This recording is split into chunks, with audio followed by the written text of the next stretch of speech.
Македонија е домакин на регионалната средба на генералните директори на јавните пензиски фондови заводи од поранешните ЈУ републики Македонија, Србија, Словенија, Хрватска, Босна и Херцеговина, Црна Гора и Република Српска.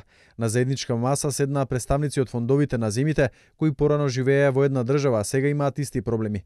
Еден од најголемите проблеми со кои фондовите се соочувале е исплаќањето на пензии за лица кои се починати поради грешки предизвикани од човечки фактор, односно недобивањето на информацијата дека корисникот на пензијата е починат.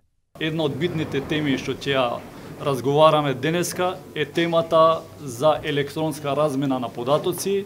Се надеваме дека не со сите држави, меѓутоа со одреден број на држави ќе го постигнеме тоа и од 2013 година ќе имаме електронска размена на податоци, по што значи ќе се намалат несовесно платените пензии за луѓе што умираат. Значи ние во Македонија, па и останатите колеги во други држави не добиваат благовремена информација и се случува да плаќаме пензии на луѓе што веќе се умрени. Евидентно е дека речиси сите земји, со оглед на фактот што излеговме од единствен заеднички систем, се среќаваат со голем број на слични проблеми кои што се и од оперативен и од технички аспект, така да размената на искуствата и на состојбите е од големо значење и за Републичкиот фонд на Република Македонија, но секако и за фондовите од другите држави кои што ќе ги слушнат искуствата на Република Македонија. На заедничка маса со сите учесници на средбата Ристовски информираше и за владините реформи посветени на пензионерите.